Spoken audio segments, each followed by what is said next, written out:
What is up, gang? Thank you for checking out Sledgehammer TV today. It is almost time for the WWE's most thrown together, most unnecessary, most useless pay-per-view of the year thus far, WWE Backlash. And we are here to bring the hammer down on this whole entire situation right here and right now on the newest, fastest rising podcast in all of YouTube, iTunes, Podbean, and Stitcher Radio, the Sledgehammer Wrestling Show. Let's do it.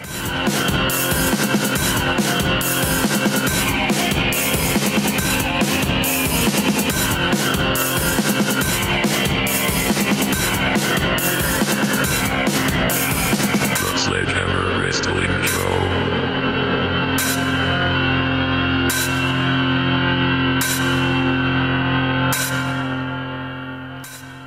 All right, wrestling fans, thank you so much for joining me. My name is Nick Nightmare. Along with me, as always, is the world's greatest tag team, Thor, the wrestling god of thunder, the official sledgehammer of the Sledgehammer Wrestling Show, and my little buddy and most trusted companion, the world heavyweight champion of microphones, Blue the Snowball.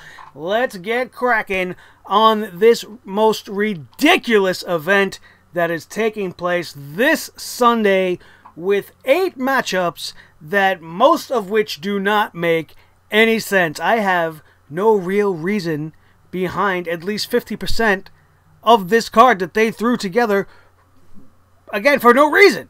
I do not understand. Why not just forego the whole thing? Here's an idea. Why don't you just have this be the greatest Royal Rumble? Why did you have to throw another pay-per-view in between? All you did was sacrifice all of WrestleMania 34 and essentially made that pay-per-view a lead-in for the greatest Royal Rumble. And then the Superstar Shakeup didn't matter, the brand splits don't matter, and this pay-per-view continues that trend of making none of these things matter. There's supposed to be importance placed upon something like a brand split or a Superstar Shakeup, but there is no importance at all. There is nothing on this card outside of the, once again, matchup between AJ Styles and Shinsuke Nakamura. Outside of that, what is there to watch on this show?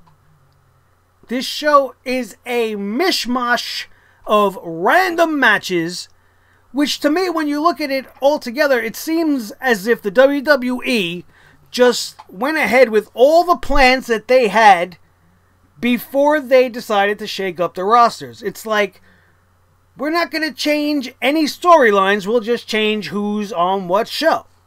Otherwise, why would we have The Miz contending for the Intercontinental Championship? Why would we have Roman Reigns versus Samoa Joe?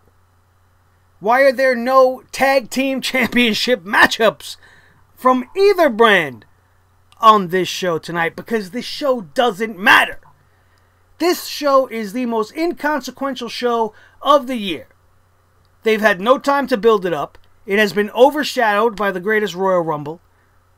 And everything that comes after this, what are we even getting? What direction are we heading? Backlash doesn't give us any kind of an inkling of where we're going in the future. Everything, like we've said all week on the Raw and the SmackDown review, everything just seems so damn random.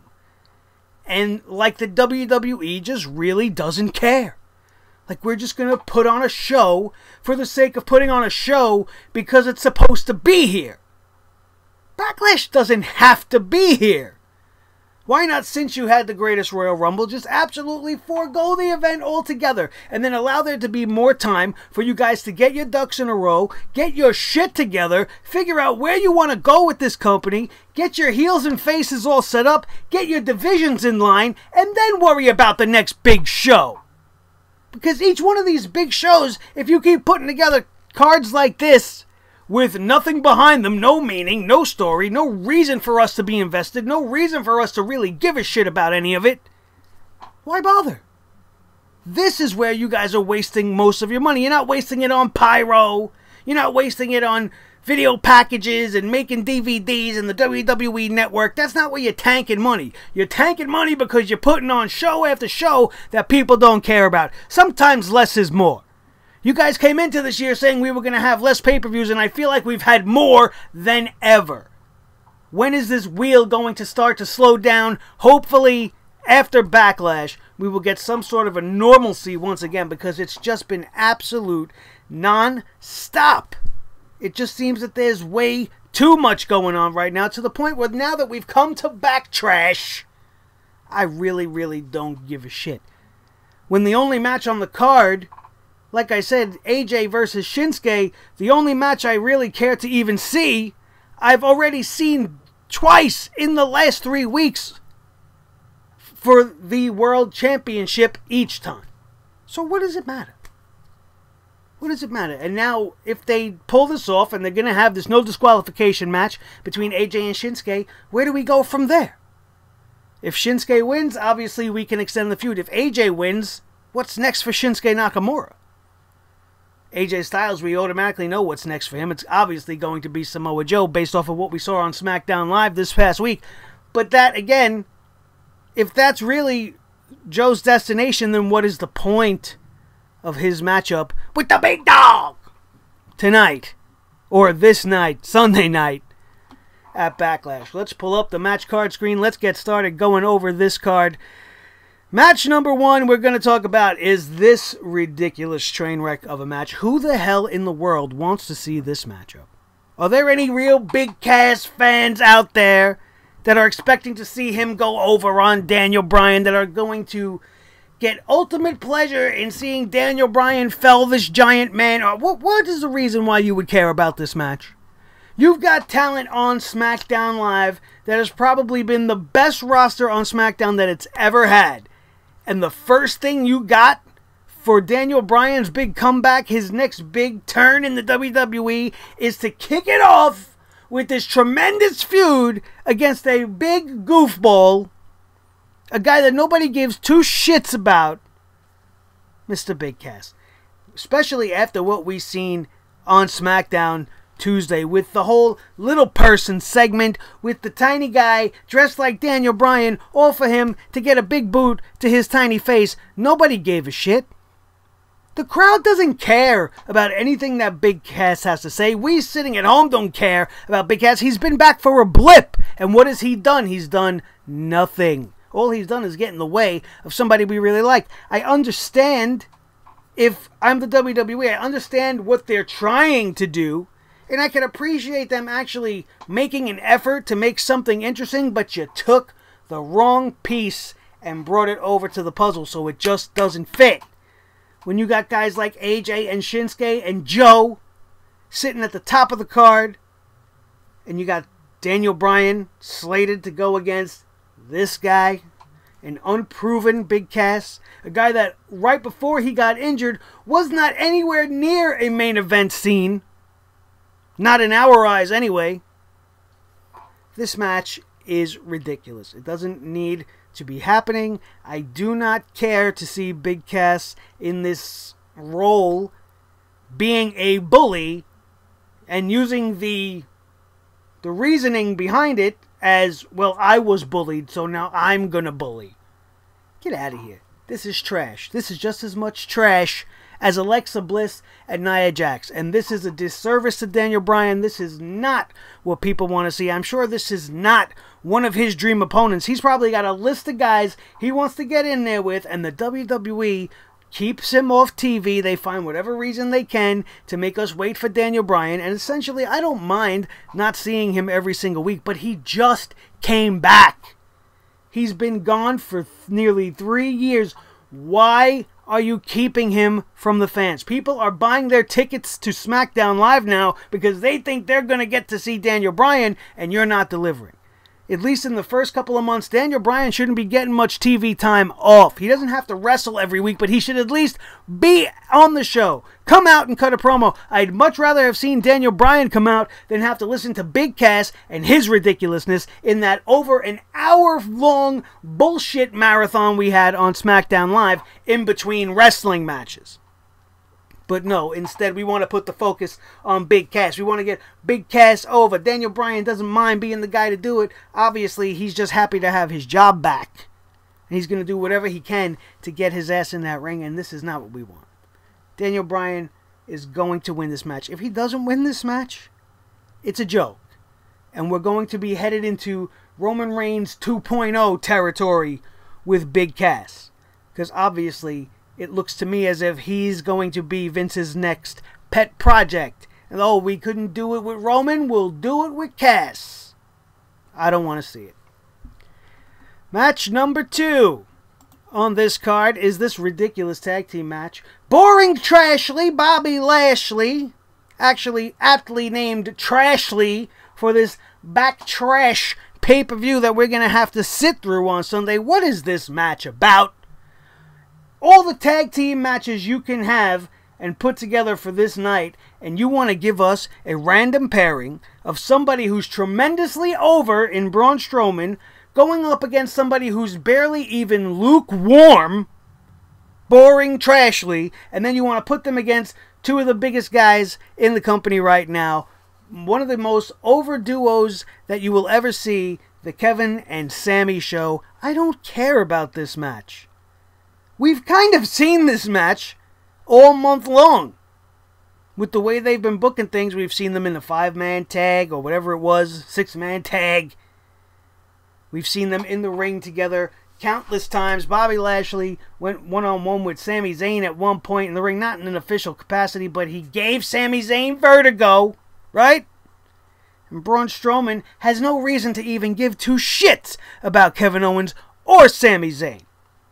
This whole matchup is garbage. This is going to be a way for Braun Strowman to get a win over a couple of bigger name guys and then give the rub to Trashly, since they're being paired up and they want him to be built up to be one of the next big things, the new Brock Lesnar, or whatever you want to dub it. It's not doing it for me. He'll just be Boring Trashly. And this match is inconsequential. Means nothing. Doesn't matter. Will it be entertaining? Probably, just based off of the power of the Kevin and Sami show and Braun Strowman alone. You don't need Bobby Lashley in this dynamic. You could put a pumpkin next to Braun Strowman in this case. You could get little Nicholas back. Bring back Nicholas. I'd rather see him defend the tag team championships even in this scenario than see Braun Strowman and Boring Trashly, who will most likely get the win this Sunday at Backlash. Here's another match that I'm not looking forward to, something that has been built up over the last few weeks with stare downs.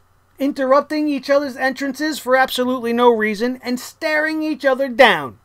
And then a nonsensical Miz TV segment this past Tuesday on SmackDown Live, which did nothing. The Miz made it seem barely interesting because he kind of was hinting to Randy, where's the Viper at? You ain't the Viper. You guys have mutual respect. You guys like one another. You're shaking hands. May the best man win. Nobody wants to see that, and I couldn't agree more with The Miz in that minute. But nobody wants to see this at all. And unless this matchup ends up with Randy Orton turning heel, I mean full-on heel, and just absolutely dismantling Jeff Hardy, then there's no point to this whole thing. Jeff Hardy's not going to lose the United States Championship. At least I don't think so. He is one of the most favored people in the world, in the WWE, on the staff, with the fans.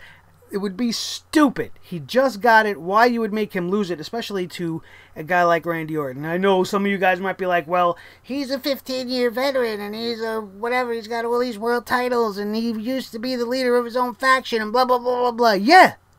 That's why he don't need to be here wrestling for the United States Championship. Randy Orton has been way above the U.S. title maybe for the last decade of his career.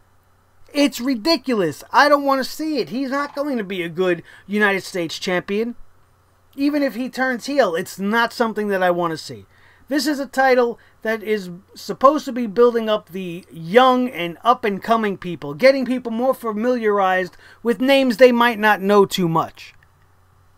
But instead you want to give it to the established names that don't need a title for a match of this magnitude. Two legends, WWE legends. This is a match from 2007, 6, 8. Like we've been saying all week, their obsession with 2008 continues, and it continues right here. I don't want to see this again. Jeff Hardy most likely is going to win in this matchup, and I could care less. One way or the other, no matter who wins. I don't care. The next matchup on this card, as we keep going, for me the hits just keep on coming. This is a stupid match from a stupid feud, which has been all about name-calling and fat-shaming and bullying. And now the aggressor in this scenario, which was Alexa Bliss, wants to turn it around and say that now she's being bullied. And she's been bullied by the bigger Nia Jax throughout their entire friendship. Why are they extending this? This should have been over and done at WrestleMania and allowed Nia Jax to go through the entirety of the women's division and be a dominant female champion. But instead we want to cry. We want to cry about my best friend, and she said that I was big, and now, you know, I didn't think she'd say that, and all this drama and all this shit is being said, and nobody has been saying anything about the Raw Women's Championship. Which means this is a feud that has been lost a long time ago, and the centerpiece of it, which should be that title, is just an accessory. It's an enhancement. It's to make the feud feel more important. When what it's doing is angering the real fans. It's making all of us, at least most of us that watch this channel anyway, make us want to vomit. Because all this work that Sasha and Becky and Bayley and Charlotte and Paige put in to getting this women's revolution off their feet and getting the WWE and the fans to give divas a chance, and Nikki Bella started the trend worldwide, and we had all this work put into getting women's wrestling to be a great thing and to be a focal point of the WWE. And now that you have it there, and you got people's eyes on the product more than ever before, and you got Ronda Rousey signed to the division, we're going to have Nia Jax crying and being picked on by somebody who's barely 5 feet tall when she should be tearing Alexa Bliss's wings right off her back. Pull the little devil horns right from her head. Because that's Nia Jax. You have a Samoan lineage which is linked to one of the most badass families that has ever existed. And instead you want to come out and cry and talk about your struggles. How much of a millennial bullshit storyline is this? Feelings. We don't need feelings. We need wrestling. This is bullshit. Nobody cares. If the WWE were smart, they would make Alexa Bliss win the title back here. Not because she was such a great champion, but because we need this to all end. But if I know the WWE, they will make Alexa Bliss win and then just continue on with the feud with Nia Jax. And maybe toss it back and forth between the two of them 100 times within the next 6 months, because they have no idea what they're doing with the girls over there. They have some of the best talent they've ever had with the women, and they are doing this. Total divas, total Bellas nonsense. Leave that for the E! Network. And when I tune into wrestling, let's let the girls actually fucking wrestle. How about that? Let's see what brought them to the dance. Let's see how much better Nia Jax has gotten. If she's taken the advice from her cousin The Rock and all these people she's leaning on to try to get better in the ring and be a better personality, but instead you want to sit there and allow the WWE to run you down in a different way. Because the character they're making you play, even though it might be true to home and it might be what you did suffer through, is not the character you should be. You should be the opposite. You should be the most confident, the most dominant, the most scary woman that ever graced the ring in the WWE. Kicking biscuit butts all the way to Honolulu, Hawaii, or wherever it is you're from. I had such high hopes for Nia Jax. I loved the whole package. I thought they were going to view her as the special thing that she is. She's a tremendously talented female. You wouldn't know that unless you watched her in NXT. And even though she wasn't the greatest, she had some growing yet to do. They brought her up to the main roster. I thought that's because they saw something special in Nia Jax. But instead they saw a public service announcement and a way to have little girls who might be a little overweight look up to somebody and achieve your dreams. Anybody can tell you that message. She could still portray that message while ripping people's limbs off. Make people feel confident in their abilities that way. Don't let little people put you down. Don't let big people put you down. Break some faces. I'm not like most girls. Everything she's doing is exactly what most girls do. Terrible. And while we're on that topic, let's get to the next match, which is more girls. Two more girls that this whole entire thing is just absolutely one of the most ridiculous things I have ever seen. And you can date it back to the minute Carmella won the Money in the Bank. Now, at first, I wasn't that much against it, except for the whole Ellsworth scenario, which apparently has been forgotten about, and it should be, because it should have never happened. But you gave Carmella the briefcase. I wasn't too happy about it. I thought it should have went to somebody else, but I expected that there were big plans. This was the first ever, right? They're going to want to make it look great. They're going to want to do something spectacular for the first ever Women's Money in the Bank contract holder. And then when the night ended and WrestleMania 34 had concluded, and she did not cash in that title, that briefcase rather, her having the briefcase itself became null and void. There was no way anything that can happen for her would be any good now. You had the perfect opportunity. If your plan, and we said this before on this channel, and I'm sure many other people have said this as well, if your plan was to not have Asuka break the streak, then WrestleMania was the night for Carmella to cash in. And you failed. You didn't do it. You did it the next show at SmackDown Live. Why? Ridiculous. And then you have the shakeup, right? And now Asuka's here and this one's there. Nothing matters. Carmella's championship looks like a fluke. She's not going to have it long. I wouldn't be surprised if she drops it right now this Sunday to Charlotte, because Money in the Bank, the pay-per-view, is coming. It's coming. You can't have her still have the briefcase from last year when a new girl is going to win another briefcase. And with the way that they featured Carmella with the briefcase throughout this year, and what they did to Baron Corbin this year with the briefcase, I don't even care about the Money in the Bank anymore. They went and ruined that whole concept as well. They just shit all over the Money in the Bank with the way that they booked their Money in the Bank winners all throughout the year. It was a foregone conclusion that Carmella was going to cash in and win at some point. And we all thought if the belt got to Asuka, there was no way she was going to do that. Well, the belt didn't go to Asuka.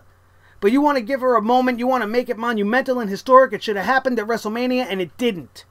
You dragged it on, and you made it happen at a later date, and now nothing matters. It feels forced. It feels disingenuous because it is. They have to get it over with before the next round comes up. So here we are. And if Carmella by some chance wins this rematch with Charlotte Flair, then there's only one thing left for Charlotte Flair to do, and that is to get off of SmackDown Live. And then go to Monday Night Raw and start to feud with Ronda Rousey. And let her start doing something that matters over there and not playing with Natalya that nobody gives a shit about. Maybe it'll be more interesting. But holy shit, man. That's the one outcome that I'm really not too sure about. I do not know if they're going to allow Carmella to run with it because she's just been so horrible and obnoxious and terrible. And when people genuinely hate a wrestler, the WWE takes that and says, oh, she's doing good. We want her to be hated. But we're not hating her because you want us to hate her. We're hating her because she's just not what we want in a women's champion. This should have happened months ago, if not just a few weeks ago. Maybe it would have been a little more palatable, acceptable to our tastes. But I don't care. I don't care. Charlotte Flair has got to win this match, and that's my call on this one. Coming down to the final three matches, this is another one of these matches that absolutely just does not make sense. We talked about it on SmackDown Live. We talked about it ad nauseum even that night on Monday Night Raw's review. There is no reason for this match to be happening. The Miz at the Greatest Royal Rumble was in that Fatal 4-Way ladder match for the Intercontinental Championship, and he lost. What planet does that constitute a rematch for the championship at the next major pay-per-view? He did nothing on Raw to secure another title shot. It was just announced pretty much after the ladder match was over. They already knew what was next for the IC Championship. Why? Because The Miz was on Raw and this was the plan and they are not creative enough to change things on the fly?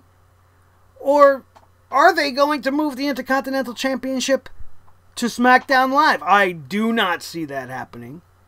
Why they would do that to Seth Rollins, rip it away from him and take away all the momentum he's been building with Monday Night Rollins over the last few weeks? Why would they do that? Why would they do that? To get the Intercontinental Championship in the hands of The Miz and put that in the middle of a feud, again, that doesn't need a championship to be fought over with Daniel Bryan and The Miz? That's already emotional and we're all already invested in that. You don't need to hijack a championship that should be around somebody else's waist and furthering another story that might need it. Like Seth Rollins. Monday Night Raw is not going to not have a mid-card title unless they want to pull some double switch nonsense where if Seth Rollins loses the championship, then Kurt Angle has a clause that says the United States Championship goes to Monday Night Raw unbeknownst to Jeff Hardy. I don't know. That's at least a creative way to think and explain it, but you should allow that to be knowledge going in. This way, you don't look like an asshole. And we're not sitting here going, why are the WWE doing this? And not even really acknowledging the rules. They're telling you that one guy's from one show and one guy's from another show, but they're not telling you what the implications of that mean. Or why it's even still booked. Why this match was not canceled the minute The Miz was moved to SmackDown Live. I don't know. And we could say that also about Roman and Brock, which we are coming up to very quickly. I'm saying that Seth Rollins is going to remain our Intercontinental Champion. Now, since we're talking champions, the King of Ball Style. AJ Styles versus the King of Ball Style. Maybe he's the king of AJ Ball Styles. Huh? I'm getting a little too crazy with this because this is a feud and a match that we were so hoping to get all year long. We were looking forward to it more than Christmas Day. And then it came and went and it was an afterthought. And it was nothing near what we thought we were going to get. And then we got a rematch at the Greatest Royal Rumble. And what did we get in that? We got a much better match. But we got more ball shots by Shinsuke Nakamura. That's what this whole entire story has been about. You have the two quintessential greatest wrestlers on the planet, respectively. And you want to reduce them to 5th grade schoolyard nonsense. Getting hit in the nuts. And at what point does it become AJ Styles' fault? This was on SmackDown Live this past week. This was what, like the 5th time Shin Skeevils got you in the balls with his new Parappa the Rapper theme song blaring in the background? Why aren't you wearing a cup, bro? Seems logical to me. Or are you is that going to be the big ooh moment of the pay-per-view? Is that what we're going to get on Sunday night? We're going to get, because we're all expecting a ball shot, right? So now AJ should be smart. He's going to expect the shot to the nuts, and he's going to be wearing what? An iron cup that the ref's not going to feel before the match starts? I mean, I know they don't fondle their balls, but I mean, you're going to feel a big protective piece there, right? I don't know. Maybe I'm overthinking it. All I know is, if that's the way this match is going to go down, then Shinsuke Nakamura is not going to win the title. And the future does not bode well for the new heel of SmackDown Live. AJ Styles, on the other hand, his future is very bright. He's got a litany of opponents to get through. Great caliber opponents. Samoa Joe, Daniel Bryan. The list goes on and on. Randy Orton, Jeff Hardy. I'd love to see Jeff Hardy versus AJ Styles.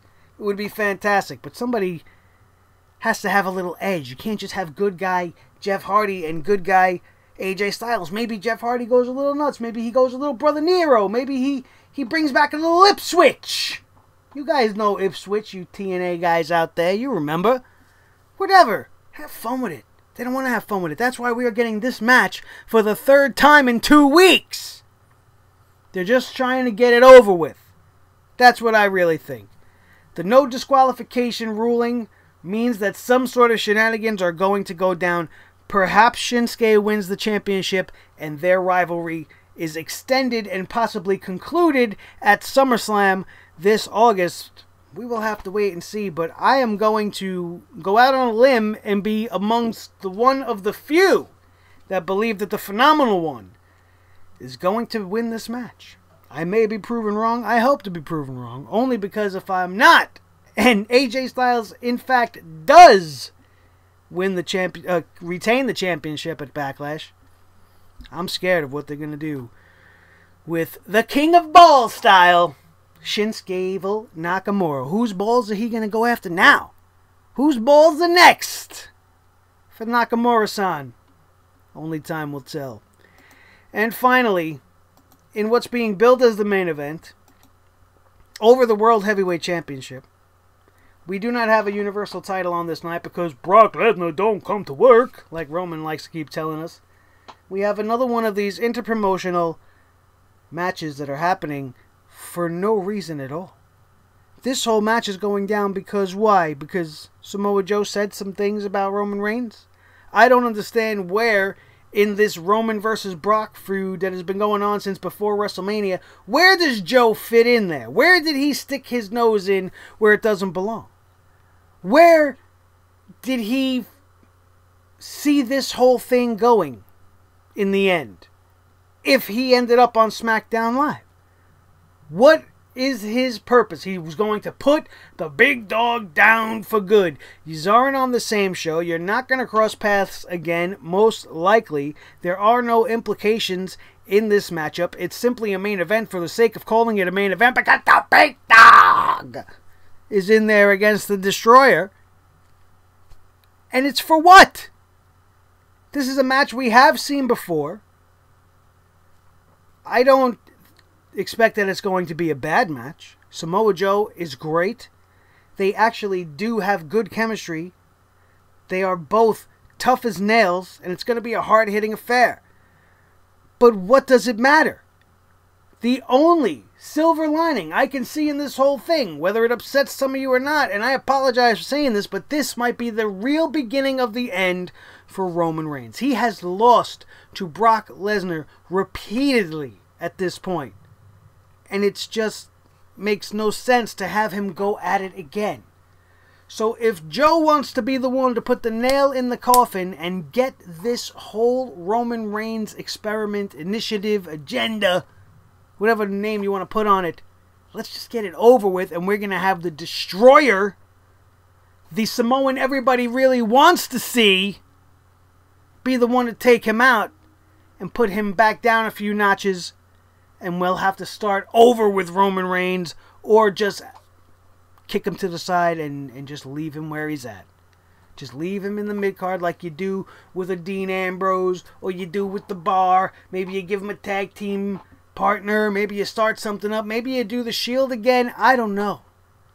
Just no more with the big dog in the main event, because he is not the face of the company. He is not the future. He's the past. His time has way passed. And this matchup just makes no sense. Simply because of that. If his time has come, and this is really the WWE's way of putting him out on TV, maybe Joe's going to just beat the hell out of Roman so bad that he's going to take a little vacation and not be around for a while. That's the only interesting way this can go down. If Roman wins, then what does it say about Joe? He's sitting over there talking trash to AJ like he's coming back after this match and he's just coming and taking his belt. And if he goes and loses to Roman, what kind of an idiot does that make him look like? Or are they going to have this match go to a no disqualification or a double count out? There's no feud to this. There's nothing behind it. There's no story to it. other than the fact that Joe just wants to be the one to put out Roman Reigns.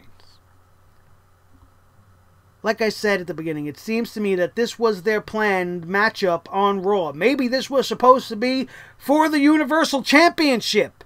But they got cold feet and they didn't pull the trigger and they kept the belt on Brock and they didn't want to go through the failures that they have gone through for the last 3 years, again live on TV at WrestleMania and then again at the Greatest Royal Rumble, when there was no reason for that match between Roman and Brock in the cage to exist unless you were actually going to do something else with the title. You didn't do it at WrestleMania, so we all assumed it was going to be done there. You didn't do it there, and now you got Roman wrestling Joe. You got Brock not even at Backlash. What is going on? What is going on? Does anybody out there really look at this card the way I've just presented it to you up and down, and you can tell me that this is a must-see card? That this is the most important and the most spectacular pay-per-view of all time? Not that a Backlash is supposed to be, but it's supposed to be better than this, and the only real reason why it's this bad is because the Greatest Royal Rumble was thrown at us right in the middle of a pay-per-view cycle. You had it have implications in the main storylines on television. You wanted to feature it on Raw and SmackDown, show the replays. You want to make the Greatest Royal Rumble be counted as official in the stats. You want to make it matter. So you derailed everything that was coming after WrestleMania. Effectively, what they really should have done is the night after WrestleMania, that should have been the shakeup. Why they pushed it off for a week, I don't know. We had a few people show up unexpectedly on the Monday and Tuesday after Raw this year. But then the following week with the shakeup, we had all these really big switches. And that show, the shakeup show, actually felt more like the night after Raw than the night after Raw did. So if they would have pushed everything forward just by that 1 week, and coming right out of Monday Night Raw, we got all these new faces, all these new things, and then established things, you would have had a couple of weeks to get to the Greatest Royal Rumble, get everybody acclimated to their new surroundings, and then what you had to do is change. Change where you were going, change the matchups, change what we're seeing. You had everybody going through such of a grind that SmackDown Live was the worst SmackDown Live I have seen in recent memory, because you wanted to give the talent a break. You wanted to take it easy because they've been running the engine hard. First of all, that's bullshit. I don't get to take it easy at work. I run the engine hard every fucking day. So does everybody else. You think I could show up to work one day and just be like, can I take it easy today? You know, We've been pushing hard all weekend. It's a holiday weekend. We've been making lots of stuff, you know, and it's a little much on me. Can we take a break? My boss is going to look at me like, do you want to see the unemployment line? Or do you want to see your paycheck on Friday? That's your job. You don't get to take it easy at your job. You go and you do your job to the best of your ability.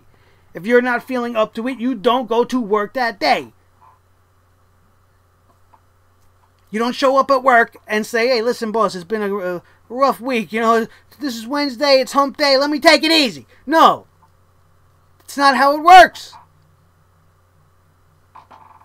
And if you wanted to give him a break, you have more than enough talent that you could have done some interesting things with SmackDown Live. We could have seen Ty Dillinger. Maybe we could have seen some new tag team faces show up. Maybe we could have seen the debut of Sanity. Maybe we could have seen Andrade Cien Almas. We don't have to see them every week. But here you're telling us that you needed everybody to have a break. So instead of giving us hour after hour of just nonsense and bullshit talking, why not give us something new to see?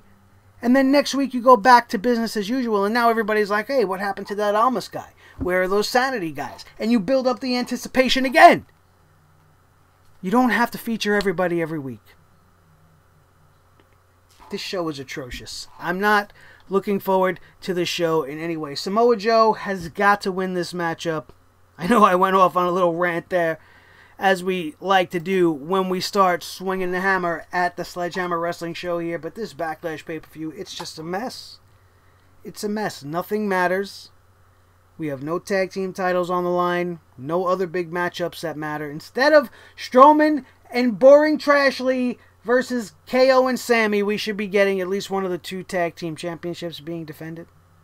you know, the Bludgeon Brothers and the Usos weren't given apt time at WrestleMania or during the Greatest Royal Rumble to do their thing. Why not let them shine?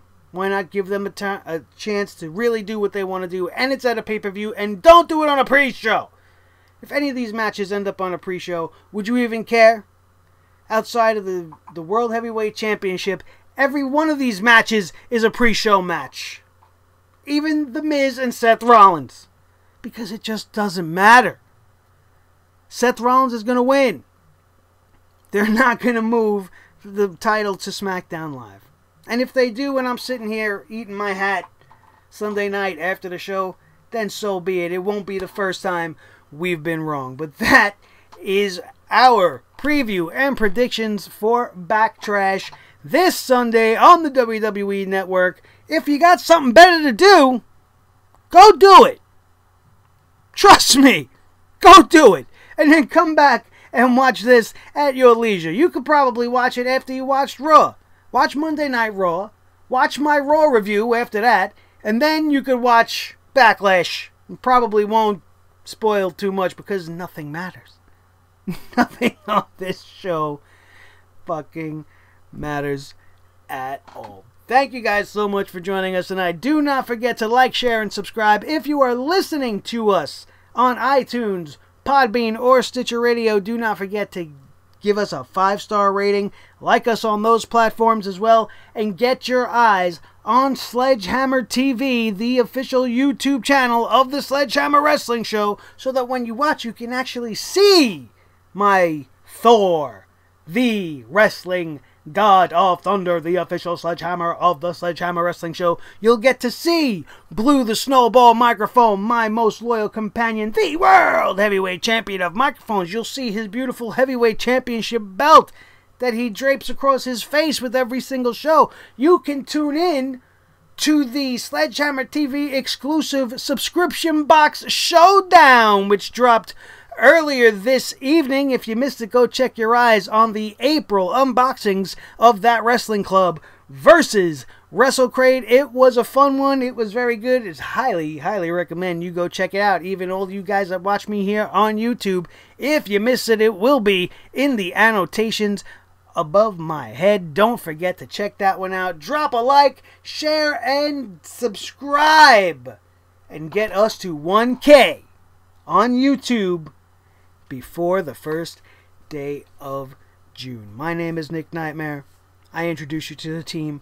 Thank you guys so much for being part of the Sledgehammer Club. I appreciate each and every one of you. Make sure you drop a comment down in that comment section. Let me know what you think is going to happen this Sunday at Backlash. If you think I'm crazy, if you think I'm great, if you love Blue, you love Thor, you love anything about the Sledgehammer Wrestling Show, if you want to give me your counterpoints, that's what that comment section is for. Let me know how you're feeling.